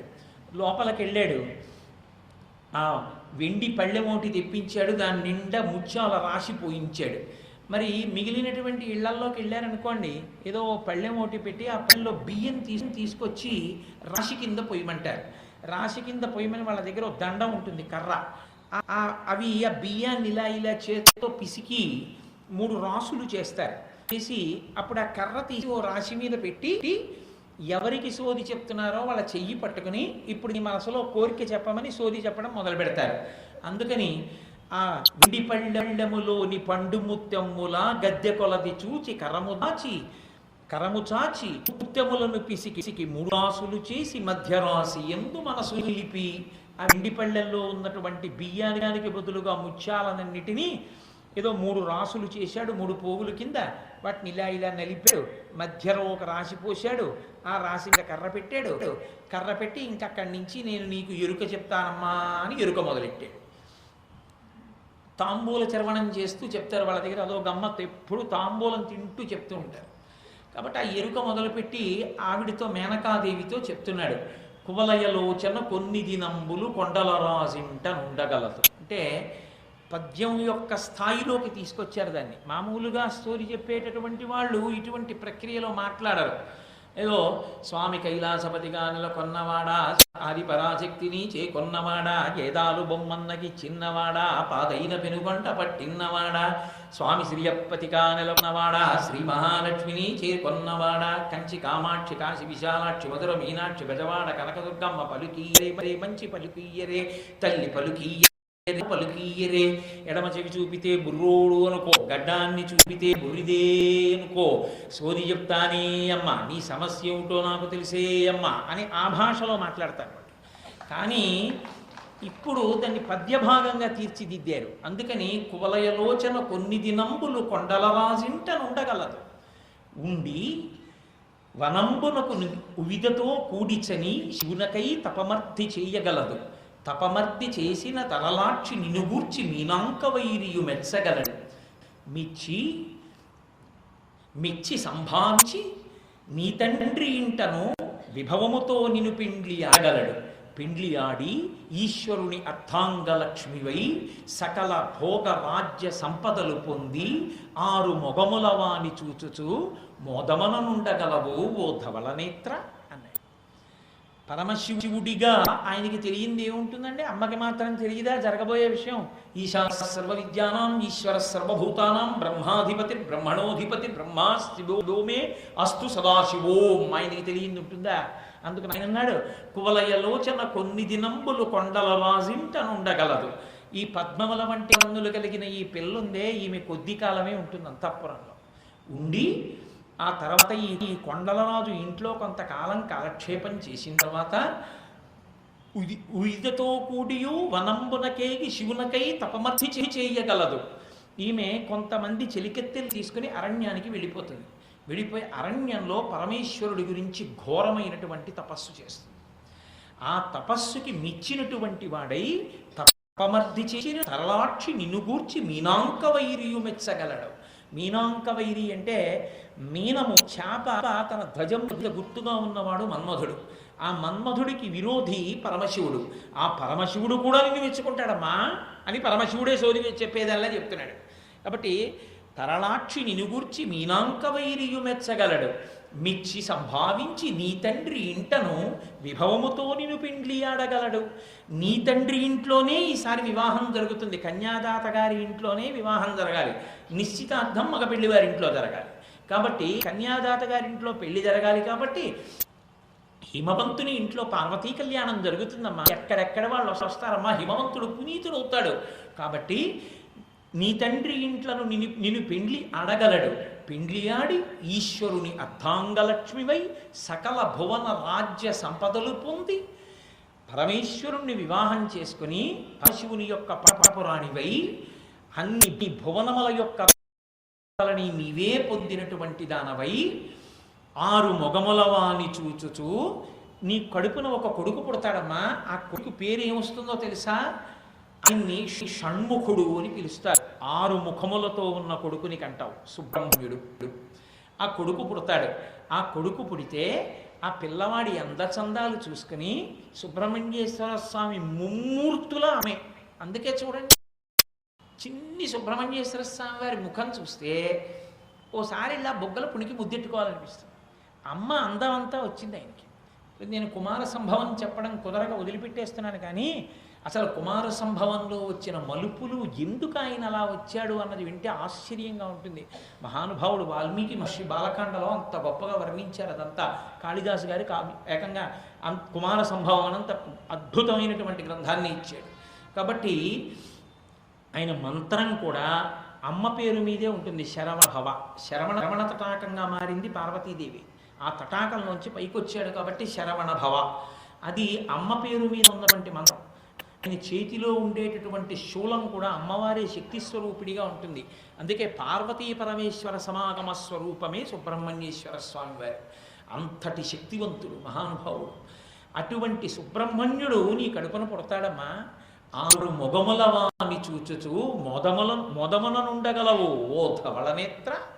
అందమైన తెల్లని కన్నులున్న ఓ పార్వతి, ఆ కొడుకుని చూసుకుని మురిసిపోతూ సంతోషంగా ఉంటావు. కాబట్టి భయం ఎందుకు, ఇది జరుగుతుంది అని సోది చెప్పేదాని రూపంలో వచ్చి పరమేశ్వరుడే చెప్పాడు మేనకాదేవి. ఇప్పుడు మేనకాదేవి బెంగెట్టు. ఈ పిల్ల నిజంగా వెళ్ళి ఇంతకాలం తపస్సు చేస్తున్న పరమేశ్వరుడికి పరిచర్య చేసింది, ఇప్పుడు తాను తపస్సు చేయడానికి వెళ్ళిపోతుంది అన్నాడు. పరమేశ్వరుడు సోది చెప్పేదాని రూపంలో వచ్చి, కాబట్టి పిల్ల అడవికి వెళ్ళిపోతుందో ఏమో, వెళ్ళి తపస్సు మొదలు పెడుతుందో ఏమో, ఇది ఆవిడ బెంగ. కొంతకాలం అయింది. ఆ తల్లి పుట్టిందే, ఆ తల్లి అవతార స్వీకారం చేసిందే పరమశివుడిలో మళ్ళీ వామార్థ భాగాన్ని పొందడానికి. కాబట్టి ఆవిడంది, అమ్మ నేను తపస్సు చేస్తానమ్మా పరమేశ్వరుణ్ణి గురించి, ఆయన్ని మెప్పించి ఆయన చేత మంగళసూత్రం కట్టించుకుంటాను, అందుకని నేను అడవికి వెళ్ళి తపస్సు చేస్తాను అంటే మేనకాదేవి అంది, అమ్మ తపస్సుకి వెళ్ళవద్దు అంది.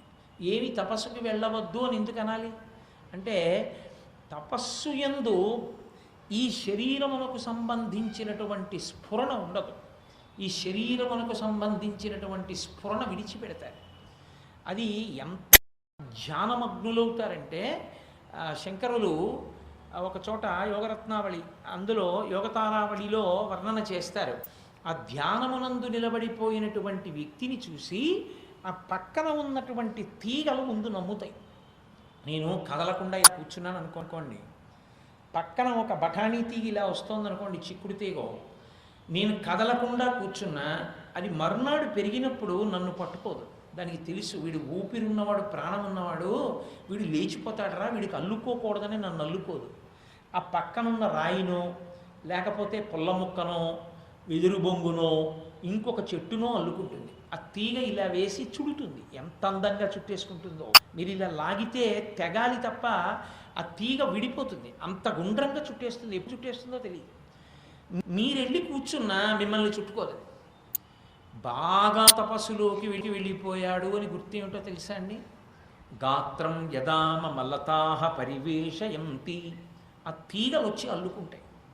అంటే ఇంకా అంత కదలకుండా స్తంభీభూతుడై లోపల ఈశ్వర దర్శనం చేస్తూ పొంగిపోతూ తపస్సులో ఉన్నాడు అని గుర్తు. ఆ తీగలు అల్లుకుంటాయి. ఇప్పుడు ఎప్పుడైతే తీగలు అల్లుకోవడం మొదలెట్టాయో పక్షులు నమ్ముతాయి. కర్ణే యదాహ విరచయంతి ఖగాశ్చ నీడాస్. పుల్ల మొక్కలన్నీ ఏరుకొచ్చి ఈ చెవిలో పెడతాయి. అసలు ఎంత నిద్రపోతున్నవాడి చెవిలోనైనా పుల్ల మొక్క పెట్టిలా అంటే చటుక్కని లేస్తాడు. అయినా ఆయనకి ఎంత బాహ్య స్ఫురణ ఉండదంటే, పక్షులు వచ్చి పుల్లలన్నీ పెట్టి గూళ్ళు కట్టుకుంటాయి. పక్షులు గూళ్ళు కడితే ఊరుకుంటాయి ఏమిటి? గుడ్లు ఎడతాయి. గుడ్లు ఎడితే తెల్లవారి నిద్ర లేవగానే ఇక అల్లరి మొదలు పెడతాయి. ఓ ఒక్కో అరుపులు. రాత్రి అయ్యేటప్పటికీ మళ్ళీ వచ్చేసి మళ్ళీ అరుపులు. పగటిపూట ఈ గుడ్లు పిల్లలు అవుతాయి. ఈ పిల్లలు అవగానే ఆ పిల్లలు కుయ్యి కుయ్యి కుయ్యి కుయ్యి అనగానే ఎక్కడి నుంచో వచ్చి ఏదో పట్టుకొచ్చి దాన్ని నోట్లో పెడుతూ ఉంటుంది. ఇవన్నీ నోళ్ళు తెరుస్తాయి. ఆ నోట్లో పెట్టగానే అవి పుచ్చుకుంటాయి. ఇది మళ్ళీ పెడుతుంటుంది. ఎంత అల్లరో చెవుల్లో. ఇంత అల్లరి జరుగుతున్నా ఆయనకి ఏమీ తెలియదు. ఆయన స్థాణువుగా అలాగే ఉంటాడు. అంటే అంతగా అంతముఖుడైపోయాడు. గాత్రం యదామ మలతాహ పరివేషయంతి కర్ణే యదాహ విరచయంతి ఖగాశ్చ నీడాస్ శ్రీశైల శృంగకు హరేష కదోపలప్స్యే నేను ఎప్పుడు శ్రీశైలంలో ఉన్న పర్వత శిఖరంలో కూర్చుని అంత గొప్ప ధ్యానం చేస్తానో పరమేశ్వర అని శంకరాచార్యుల వారు యోగతారావళిలో స్తోత్రం చేశారు. తపస్సు ఎందు శరీర భ్రాంతి ఉండదు. దాని వలన తేళ్ళు, జర్రులు, పాములు అన్నీ వచ్చి తొడల కింద చేరి కొరికేస్తాయి. కొరికిస్తే నెత్తురు కారిపోతుంది. నెత్తురు కారిపోయి మాంసం ముక్కల కింద వ్రేలాడుతుంది. తిరువణ్ణామలైలో ఆ పాతాళ శివలింగం దగ్గరికి వెళ్ళి మహానుభావుడు భగవాన్ రమణులు తపస్సు చేస్తున్న కాలంలో చీకట్లో అలాగే ఆయన తొడలకి తేళ్ళు, జర్రులు చేరి కరిచేస్తే నెత్తురంతా కారిపోయి అలా విడిపోయి అట్టలు కట్టేసింది. అట్టలు కట్టేసి మాంసం వేలాడుతూ ఉండిపోయింది. ఆయనకి తెలియదంటే ఆయనకి శరీర స్ఫురణ లేదు. ఆయన ఆత్మయందు ధ్యానంలో రమిస్తూ ఉండిపోయారు. అప్పుడు శేషాద్రి స్వామి వారు చూశారు. ఆయన ఓ మహానుభావుడు, ఆయన ఒక కారణజన్ముడు, కామాక్షి అమ్మవారి అనుగ్రహంతో పుట్టారు. ఆయన జ్ఞాని అని తెలియకూడదని పిచ్చివాళ్ళ తిరుగుతున్నారు. ఆయన పాతాళలింగం దగ్గర బ్రాహ్మణస్వామి ఒకతను కూర్చుని ఉన్నాడు. తొడలు కూడా తినేసే విషక్రిములు వెళ్ళి తీసుకుండి అన్నారు. అంటే అప్పుడు జనం వెళ్ళి ఆయన్ని పైకి ఎత్తితే ఇలా పద్మాసనంలో ఉన్నవారు అలాగే పైకి లేచిపోయారు తప్ప అప్పుడు కూడా బహిర్ముఖులు కాలేదు. తీసుకొచ్చి ఇప్ప చెట్టు కింద కూర్చోబెట్టారు ఆయన్ని. అంతగా ధ్యానంలోకి వెళితే ఏమవుతుందంటే తపస్సులోకి వెళ్ళినప్పుడు ఇక శరీర స్ఫురణ ఉండదు. శరీర స్ఫురణ ఉండకపోతే ప్రత్యేకించి బాహ్య సౌందర్యము ఇక నిలబడే అవకాశము ఉండదు. అందంగానూ ఉండాలి, తపస్సు చేయాలంటే అలా కుదరదు. బాహ్యమైన సౌందర్యము చెడిపోతుంది తపస్సులో. సాధారణంగా కడుపున పుట్టిన ఆడపిల్ల అందగత్తె ఉన్నప్పుడు ఏ తల్లి వెళ్ళి తపస్సు చేయమంటుంది? అందుకని ఆవిడంది మేనకాదేవి, ఉమా వద్దు, వెళ్ళవద్దు, తపస్సు వద్దమ్మా, నీకు నా మాట వినంది. అందుకే ఆవిడ నామాల్లోని మొదటి నామం అయింది ఉమా కాత్యాయని గౌరీ కాళీ హైమవతీశ్వరి అంటూను. ఉమా మేనకాదేవి అంది వెళ్ళవద్దు తపస్సుకి అని. అయినా నేను పరమేశ్వరుణ్ణి భర్తగా పొందాలి, నేను వెళ్ళి తపస్సు చేసి తీరుతాను అని. ఇప్పుడు వెళ్ళి ఆవిడ తపస్సు చేయడం మొదలుపెట్టింది. పంచాగ్నిహోత్ర తపస్సు అని ఒకటి ఉంటుంది. అది చాలా ఉగ్రమైనటువంటి స్థితి. 4 వైపులా అగ్నిహోత్రాన్ని ఒంటికాలు మీద నిలబడి సూర్యుణ్ణి చూస్తూ తపస్సు చేస్తారు. అంటే కన్ను విప్పి సూర్యుణ్ణి అలా చూస్తూ ఉండడం అంటే మాటలా, చుట్టూ 4 వైపులా అగ్నిహోత్రం. కానీ వాళ్ళకేం తెలియదు. వాళ్ళు ఎవరిని ధ్యానం చేస్తున్నారో వాళ్ళని ధ్యానం చేస్తూ ఉండిపోతారు. ఆవిడ అంత తపస్సు చేస్తే పరమేశ్వరుడు ప్రత్యక్షం కాలేదు. ఎందుకని? ఆవిడ అప్పటికి తీసుకుంటున్న ఆహారం ప్రతిరోజు కొద్దిగా చెట్టు నుంచి రాలిపోయినటువంటి 4 ఆకులు తినేది ఆవిడ. ఆకులు మాత్రమే తిని తపస్సు చేసింది. ఇప్పుడు ఇక బాహ్య సౌందర్యం ఏమైనా ఉంటుందా? ఏముండదు. సాధారణంగా లోకంలో పురుషుడు స్త్రీని వలచినప్పుడు బాహ్య సౌందర్యాన్ని చూసే ప్రథమ ఆకర్షణ. భార్యాస్థానంలో తీసుకునేవాడు ఏం చదువుకుందో డిగ్రీ సర్టిఫికెట్ వెరిఫై చేస్తాడండి. 36 పెళ్లి చూపులకే వెళ్తారు. కాబట్టి అందరూ బాహ్య సౌందర్యాన్ని చూస్తే పరమేశ్వరుడు ఒక్కడే బాహ్య సౌందర్యమునకు వశుడు కానివాడు. ఆయనకేం కావాలంటే అంతఃసౌందర్యం కావాలి. అంత అంతఃసౌందర్యమున్నదు సుమా అమ్మవారు. ఏమి అంతఃసౌందర్యము? ఏ అవతారం ఎత్తినా ఆయనకే భార్యగా నిలబడుతుంది, మహాపతివ్రతగా. అమ్మవారి యొక్క వైభవాన్ని ప్రకాశింపచేయడానికి ఆయన బాహ్య సౌందర్యములకు లొంగడు. అందుకే సూది చెప్పడానికి వచ్చాడు తప్ప వచ్చి కళ్యాణం చేసుకోడు.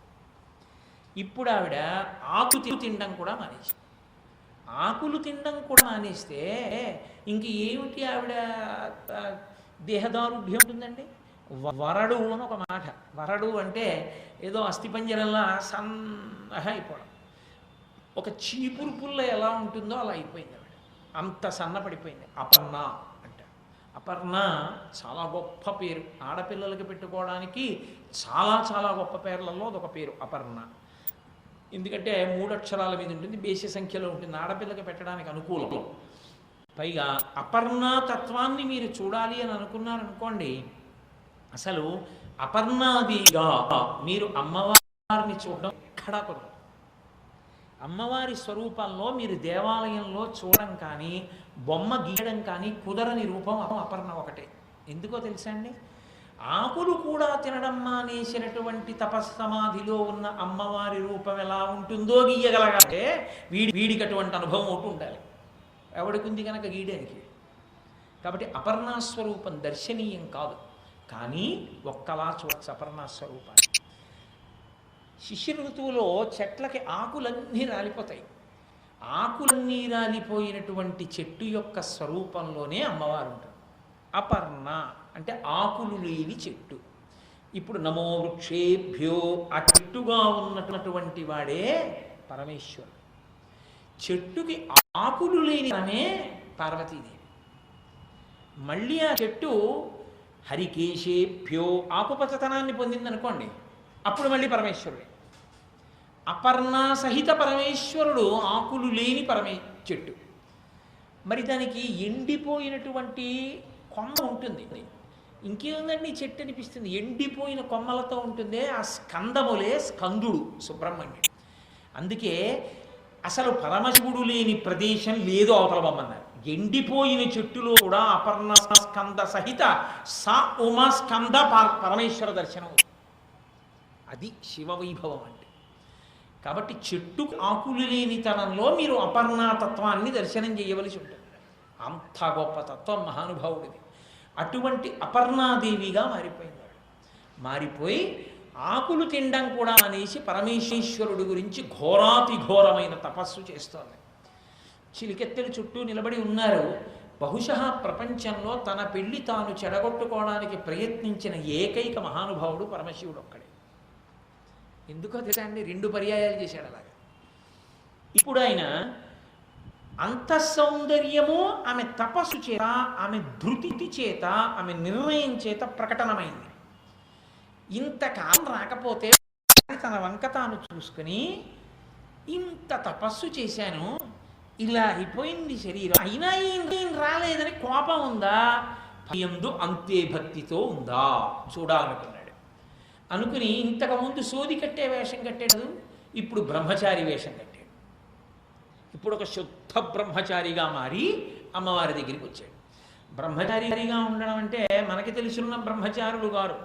బ్రహ్మచారి అంటే ఎలా ఉండాలో శాస్త్రం చెప్తుంది. ఆయన తనరు ముమ్మారు చుట్టిన దర్భముంజితో కొమ్మెరెంగు పలంచి గోచితోడ మొలనున్న ధవళంపు ముద్దు పేలికతోడ ఇమ్మైన కృష్ణాజినమ్ముతోడ వెలుపల పెట్టిన వెలిజన్నిదముతోడ రమణి కమనీయ భస్మ త్రిపుండ్రములతోడ అక్షమాలికతోడ ఆ కూక చిన్ని జుత్తుతోడ మేధావి బొట్టుతోడ తనరు వానభాగమునందు వ్రేలాడు దీర్ఘమైన దండంబును వెలుంగు దర్భయూ ఉంగరంబును కలింగి గొడుగు పట్టి వడుగు కుర్రడై చనుదించే శూలి మంచుకొండ చూలి కడగు. మంచుకొండ చూలి అంటే హిమవత్ పర్వత పుత్రి హైమవతి పార్వతీదేవి దగ్గరికి ఇటువంటి వేషంతో వచ్చాడు. వడుగు అంటే అప్పుడే ఉపనయనం చేసుకున్నటువంటి బ్రహ్మచారి. వామనమూర్తిగా వచ్చారే శ్రీ మహావిష్ణువు, అలా ఈయన కూడా ఒక బ్రహ్మచారి వేషంలో వచ్చాడు. తనరు ముమ్మారు చుట్టిన దర్భంభముంజితో 3 మాటలు మొల చుట్టూ చుట్టుకున్నటువంటి దర్భల యొక్క త్రాటి చేత కొమ్మెరుంగు పలంచి గోచితోడ పసుపులో ముంచినటువంటి బట్టని కౌపీనంగా గోచీగా ధరిస్తారు ఊర్ధ్వరేతస్కులు కావడం కోసమని. అందుకని ఆ కొమ్మెరింగు పలంచి గోచితోడ మొలనున్న ధవళంపు ముద్దు పేలికతోడ తెల్లటి బట్టొకటి మొలనున్న అంటే ఏదో గోచి పోసి పంచె కట్టుకుని అలా ఉండదు. ఏకవస్త్రధరోధన్ వీసికి కనకమాలయ అని రామాయణంలో రాముడిని వర్ణిస్తారు బ్రహ్మచారిగా ఉన్నప్పుడు మారీచుడు అరణ్యకాండలో. అలా ఒక్క బట్ట ఒకటి ఇలా మొల చుట్టూ కట్టుకుని మొలనున్న ధవళంపు ముద్దు పేలికతోడ గుడ్డొకటి కట్టుకుని ఇంపైన కృష్ణాజినమ్ముతోడ జింక చర్మాన్ని పైన ఉత్తరీయంగా కప్పుకొని వెలుపల పెట్టిన విలిజన్నిదముతోడ. బ్రాహ్మణ్యంలో అత్యంత అసహ్యకరమైన విషయం ఏమిటంటే యజ్ఞోపవీతం ధరించిన ఎవరైనా సరే అది మాసిపోయి ఉండడం. అంతకన్నా అన్యాయం, అంతకన్నా అజాగ్రత్త ఇంకోటి లేదు. ధవళములు జన్నిదములతోడ కాశికాముద్రయుడిన యుంగరంబుతోడ బ్రహ్మ శాంతర సముప్పు బ్రహ్మ తేజంబుతోడ ప్రవరుడయ్య వియచ్చర ప్రవరుడపుడు అంటాడు అలసాని పెద్దనగారు మన చరిత్రలో. ధవళ ధవళములకు జన్నిదలతోడ మెరిసిపోతుండాలి యజ్ఞోపవీతం. అంత చక్కగా ఉండాలి. ఎప్పుడు బయట చొక్కా విప్పుకుని బనీని విప్పుకుని ఉత్తరీయం వేసుకుని తిరుగుతుంటే అసలు యజ్ఞోపవీతం చూసేటప్పటికీ ఆయన శ్రద్ధ ప్రకటనం కావాలి. అలా ఉండాలి యజ్ఞోపవీతం అంటే. అంతేగాని నల్లగా మాసిపోయి వీడు ఇన్ని ఫెయిర్ అండ్ లవ్లీలైనా రాసుకోవచ్చు, దాన్ని మాత్రం శ్రావణ పౌర్ణమి నాడే మార్చడం, అలాంటి పిచ్చ పనులు చేయకూడదు. కాబట్టి ఆ వెలపల పెట్టిన విలిజన్నిదముతోడా తెల్లని 3 పోగుల యజ్ఞోపవీతంతో రమ్య భస్మ త్రిపుండ్రములతోడా 3 విభూతి రేఖతో. చాలా మందికి ఓ దురభిప్రాయం, ఇలా 3 విభూతి రేఖలు పెట్టుకుంటే శైవుడిని కాదు. విభూతి ధారణము వైదికము. విభూతి రేఖలు ఇప్పుడు వచ్చిన పెద్ద ఇబ్బంది అంతా ఎక్కడొచ్చిందో తెలుసా అండి? లోకంలో రాక్షసుడు అన్నవాడు ఎవడైనా ఉంటే వాళ్ళందరికీ విభూతి రేఖలు పెడుతుంటారు, ప్రత్యేకించి టీవీ సీరియల్స్ సినిమాలు. అంటే రాక్షసులందరూ ఇలా పెట్టుకుంటారని. మహాత్ములందరూ వైదికమైనటువంటి వేదప్రోక్తం భస్మధారణము. అందుకే ఎడంచేతిలో భస్మ వేసుకుని నీళ్లు పోసి కుడి చేత్తో మూసి మంత్రం చెప్తారు.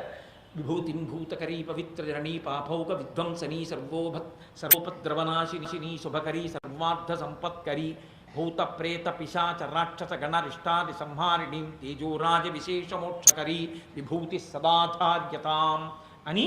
విభూతి పెట్టేటప్పుడు కూడా ఇలా పెట్టకూడదు. ఈ 2 ఏళ్లతో ఇక్కడి నుంచి ఈ కణత వరకే పెట్టాలి తప్ప కణత దాటి పెట్టకూడదు. ఈ కణత వరకు ఉంచి బొటనవేలు ఇలా పెట్టి 2 వేళ్ళు పైకెత్తి ఇది వెనక్కి రావాలి. అది వైదికమైనటువంటి విభూతి ధారణ. స్నానం చేయకపోతే పొడి విభూతి పెట్టుకోవాలి, స్నానం చేసేస్తే సజల విభూతి పెట్టుకోవాలి, తడిపిన విభూతిని పెట్టుకోవాలి. కాబట్టి ఆ విభూతి ఎందుకు పెట్టుకుంటారు అంటే విభూతి పరమైశ్వర్యం, దాని చేత పవిత్రత కలుగుతుంది. ఎప్పుడైనా చాలా బలమైన కారణం చేత స్నానం చేయకపోతే, చచ్చిపోయే ముందు సంధ్యమంత్రం అని ఓ ముతక సామెత చెప్తుంటారు. వాడు ఇంకా చచ్చిపోతున్నాడు అనుకోండి, సంధ్యాకాలం అయింది, ఇప్పుడు వాడు లేచి ఆచమనం చేయాలి. చచ్చిపోయే ముందు కూడా తెలివి ఉంటే సంధ్యావందనం చేసే చచ్చిపోవాలి తప్ప సంధ్యావందనం చేయకుండా చచ్చిపోవడానికి కూడా ఒప్పుకోదు శాస్త్రం. అంత ముఖ్యం సంధ్యావందనం. అసలు సంధ్యాహీన అశుచి, సంధ్యావందనం చెయ్యని బ్రాహ్మణుడు చచ్చిపోయిన శవాన్ని ముట్టుకుని వచ్చిన వాడితో సమానం. ఎవరైనా సరే యజ్ఞోపవీతం మెళ్ళో ఉంటే సంధ్యావందనం చెయ్యకుండా వాడు తిరిగితే వాడు ఏ కార్యమునకు అర్హుడు కాడు. వాడి కార్యానికి పనికిరాడు, ఇతరుల యొక్క కార్యమునకు వాడు పనికిరాడు. ఒక్క సంధ్యావందనం చేసిన వాడు నిత్య శౌచముతో ఉన్నవాడు. అందుకే సంధ్యావందనం చేయడానికి ఆయన స్నానం చెయ్యలేకపోతే విభూతి తీసి తల మీద చల్లుకోవాలి, అంతే, అయిపోతుంది స్నానం. అలాగని స్నానం మానేసి అస్తమానం చల్లుకోమని కాదు నా ఉద్దేశం. ఏదో ఏ జ్వరపీడితుడై సంమించి లేకపోతే చల్లుకోమని. చాలామంది స్నానం అంటే అనుకుంటారంటే నీళ్లు పోసుకోవడం అనుకుంటారు, తప్పు. నీళ్లు పోసుకోవడం స్నానం కాదు, నీళ్లలో మునగడం స్నానం. కాబట్టి నిజానికి మనం చేసే స్నానాలన్నీ అబద్ధపు స్నానాలు. కానీ ఇప్పుడు నేను నా రూమ్లో మునుగుతానంటే ఎక్కడ తెస్తారు? అందుకు నాకు క్షమార్పణ చెప్పి గంగే యమునే చైవ గోదావరి సరస్వతి నర్మదే సింధు కావేర్యౌ జలేస్మిన్ సన్నిధింకురు ఆయాంతు స్నానం ద్రవ్యాన్ని చ సంప్రోక్ష్య. నదులన్నీ వచ్చి చేరాయి, నేను దీంట్లో మునుగుతున్నానన్న భావన చేసి ఆ నీళ్లు ముందు ప్రోక్షించుకుంటారు. ప్రోక్షించుకొని జరాసంధుడు 16,000 మంది కన్యల్ని తీసుకొచ్చి కారాగారంలో పెట్టినప్పుడు కృష్ణ పరమాత్మ విడిపించినప్పుడు 16,000 మంది ఏ శ్లోకం చెప్పారో అది చెప్పాలి స్నానం చేసే ముందు. కృష్ణాయ వాసుదేవాయ హరయే పరమాత్మనే ప్రణత క్లేశనాశాయ గోవిందాయ నమో నమః అనుకుని స్నానం చేయాలి. అప్పుడు అది పూర్ణ స్నానం. ఆ స్నానం శౌచి సిద్ధినిస్తుంది. అలా చెయ్యలేకపోతే విభూతి స్నానం. పంచభూత స్నానం అని ఒకటి ఉంటుంది, జీవితంలో ప్రతి సంవత్సరం జరిగి తీరాలి. ఇంకొకటి గోధూళి స్నానము అని ఉంటుంది. సాయంకాలం గోవులు ఇంటికి వెళ్ళిపోయే వేళలో ఆ గోవుల డెక్కల నుంచి రేగిన ధూళి మన మీద పడేటట్టుగా తిరగాలి ఒక్కసారైన ఏడాదిలో, అదొక స్నానం. ఆకాశంలోంచి వర్షం పడుతున్నప్పుడు ప్రయత్నపూర్వకంగా ఏడాది ఒకసారైనా తడిసిపోవాలి, దివ్య స్నానం. ఆ స్నానం చెయ్యాలి. ఇవన్నీ స్నానము అని ఉపన్యాసం చెప్తే అదో 10 రోజులు చెప్పాలి, అంత గొప్పది. ఏ శాస్త్రంలో ఆచారకాండే ఉత్తినే రాలేదు వేదంలో. కాబట్టి ఆయన మహానుభావుడు బ్రహ్మచారిగా వచ్చి నించున్నాడు అంటే మామూలుగా నించుంటాడు. ఆయన వైదికంగా ఎలా ఉండాలో బ్రహ్మచారి అన్నవాడు అలాంటి వేషమే కట్టాడు ఆయన బ్రహ్మచారిగా ఉన్నా కూడా. ఎందుకని పరమేశ్వరుడు సమస్త విద్యలకు అలవాల మాటనే, ఆయనే ఇంకొకలా ఎందుకు నిలబడతాడు? కాబట్టి వెలుపల పెట్టిన విలిజిలిజన్నిదముతోడ రమ్య భస్మ త్రిపుండ్రములతోడ మూడుగా విభూతి రేఖల్ని లలాటమనందు తీర్చిదిద్దుకున్నాడు. రక్ష పెడితే బొటనవేలుతో ఇలా పెడతారు, అంతేగాని మీకు మీరు రక్ష పెట్టుకుని ఒక్క గీత ఇలా పెట్టుకోకూడదు. రక్ష ఎవరు పెడతారు? గురువు గారు పెడతారు. మీరు ఏదో చాలా ఇబ్బందితో కూడుకున్నటువంటి యాత్రకి వెళుతున్నాను అనుకోండి, అయ్యా గురువుగారు మానస సరోవరానికి యాత్రకి వెళ్తున్నాను అని వచ్చి నమస్కారం పెట్టాడు అనుకోండి, గురువుగారు ఏం చేయాలంటే సంధ్యావందనం చేసి ప్రమాదము నుంచి రక్షించగలిగినటువంటి శ్లోకములను మంత్రంగా సంపుటీకరణం చేసి విభూతిని చేత్తో పట్టుకుని వచ్చి కుడి చేతి బొటన వేలితో లలాటమనందు పెడతాడు. దాన్ని రక్ష అంటారు. గురువుగారి బొటన వేలితో అలా పెడితే అది రక్ష అయి నిలబడుతుంది, మళ్ళీ యాత్ర నుంచి వచ్చేంత వరకు ప్రమాదం రాదు. అలాగే చిన్నపిల్లలు పడుకుంటే ఉలిక్కి పడకుండా ఉగ్రభూతములు ఆవహించకుండా బొటన వేలుతో రక్ష పెడతారు. అంతేగాని 50 ఏళ్ళు వచ్చినా 40 ఏళ్ళు వచ్చినా బొటన వేలుతో ఇలా పెట్టుకోకూడదు. ఇలా పెట్టుకోవడం ఏంటి? ఇలా పెట్టుకోవాలి. రమ్య భస్మ త్రిపుండ్రములతోడ ఇలా పెట్టి ఇలా పెట్టుకోవాలి. మూడుగా విభూతిని పెట్టుకుంటారు. అది వైదికం. వైదికమైనటువంటి ఆచారము విభూతి ధారణము. శంకరాచార్యులు వారు ఇలా పెట్టుకున్నారని శంకరాచార్య స్వామి వారు శివభక్తుడండి అనకూడదు. శంకరాచార్య స్వామి వారి అంత గొప్ప విష్ణు భక్తుడు లోకంలో ఇంకొకరు లేరు. మీరు అది తెలుసుకుని ఉండాలి. ఎందుకో తెలుసా అండి? శంకరుల జీవితంలో మొట్టమొదటి స్తోత్రం లక్ష్మీదేవి మీద కనకధార. శంకరుల జీవితంలో సరస్వతీదేవి స్వయంగా కోరుకుంటే ఇచ్చిన భాష్యం విష్ణు సహస్రనామ స్తోత్రానికి భాష్యం. అసలు ఇంకొక మాట నేను చెప్పాలంటే, ఇవాళ రేపు ప్రతిదానికి పిల్లాడు పుట్టగానే గోవింద అని నేర్పడం, పేకాటాడి ఓడిపోతే గోవింద కొట్టేశాడనడం, ఎవడైనా శరీరం వదిలిపెట్టేస్తే గోవింద కొట్టేశాడండి అని పాడెత్తుతూ కూడా గోవిందా గోవింద అంటూ ఉండడం, అన్నం తింటుంటే భోజన కాలే గోవిందనామస్మరణే గోవిందా గోవింద అండం, 7 కొండలకు ఎడితే కొండెక్కుతూ గోవిందా అండం. అసలు ఈ గోవిందనామాన్ని లోకంలో ప్రచారం చేసిన మొట్టమొదటి మహానుభావుడు శంకర భగవత్పాదులే.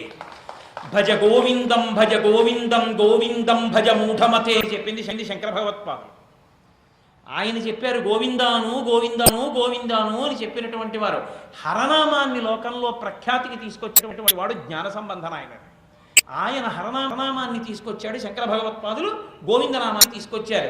అందుకే శంకర భగవత్పాదులు గొప్ప విష్ణు భక్తుడు. సౌందర్యలహరిలో అమ్మవారి మీద స్తోత్రం చేస్తూ కూడా ఆయన ఎక్కడెక్కడ అవకాశం వస్తే అక్కడ విష్ణు స్వరూపాన్ని స్తోత్రం చేస్తారు. అవిద్యానామంతస్తిమిర విహిరోద్దీపనగరీ జడానాం చైతన్య స్తబక మకరంద శృతిజరి దరిద్రాణం చింతామణి గుణనికా జన్మజలధౌ నిమగ్నానాం దంస్ట్రా మురరిపువరాహస్య భవతి అంటారు. అమ్మ నీ పాదం ఎటువంటిదో తెలుసా? ఆదివరాహమూర్తి కోర వంటిదమ్మా. అది భూమిని ఎలా ఎత్తిందో అలా సంసారము నుండి జీవుడిపై పైకెత్తుతాడు. అమ్మవారి పాదాన్ని పోల్చడానికి ఆదివరాహస్వామి కోరని చెప్పారు ఆయన. ఎక్కడ అవకాశం వచ్చినా విష్ణువు యొక్క స్తోత్రాన్ని వదలరు. నిత్య ప్రార్థన చేసుకోవలసినటువంటి షట్పది విష్ణుపరంగానే చెప్పారు శంకర భగవత్పాదులు. అవినయం అపనయ విష్ణోహో అంటూ మొదలుపెట్టారు ఆయన. అంతటి గొప్ప విష్ణు భక్తుడు.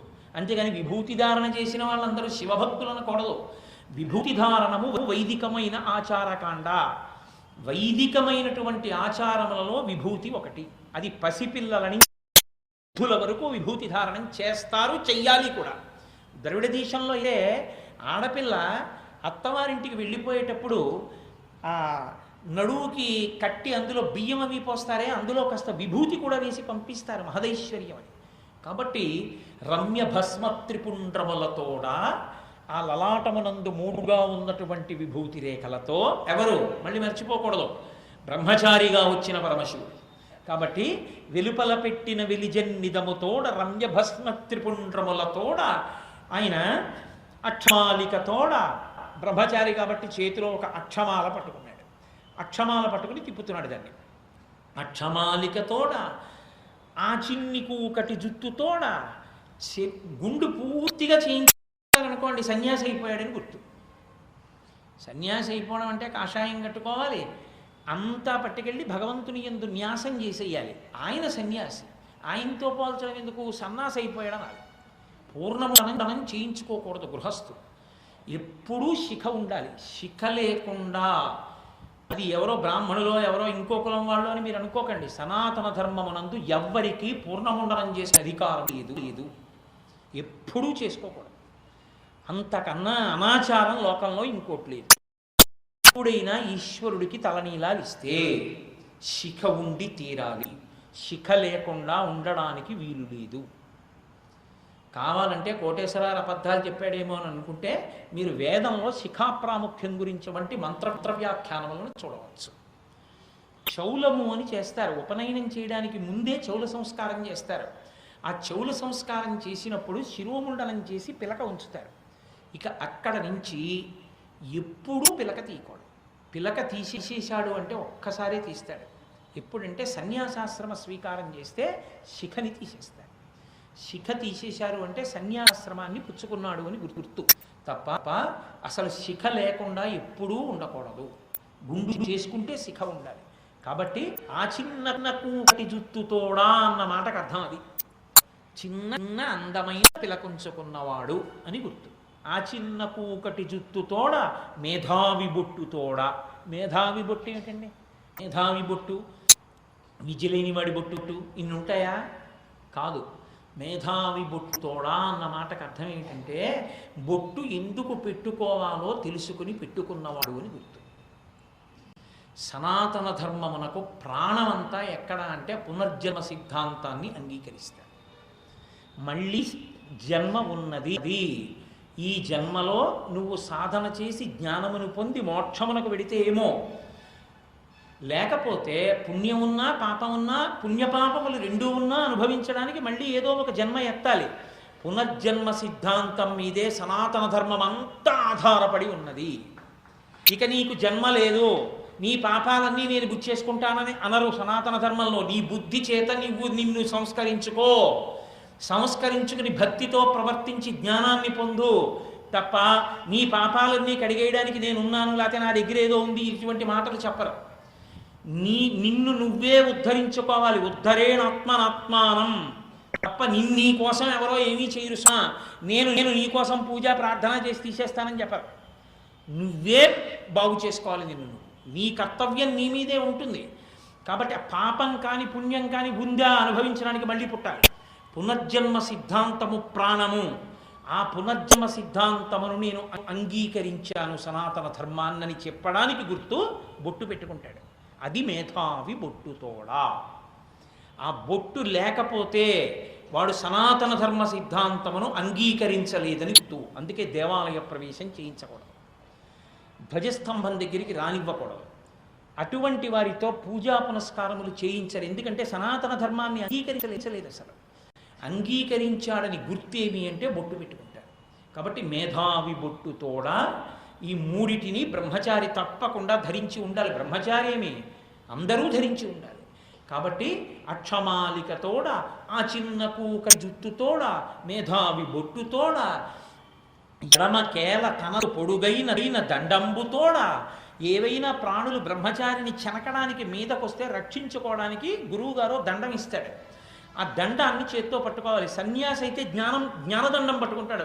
వ్యాసుడు దేవి భాగవతంలో అంటాడు, యతీనాం భూషణం జ్ఞానం సంతోషోహి ద్విజన్మనాం ఉద్యమం శత్రుహననం భూషణం భూతిమిచ్చతాం అంటాడు. సన్యాసికి ఉండవలసినటువంటి గొప్ప దండం జ్ఞానమే. ఇతికి భూషణమేమి? జ్ఞానమే భూషణము. ఇంకొక భూషణం పెట్టుకోరు. యతీనాం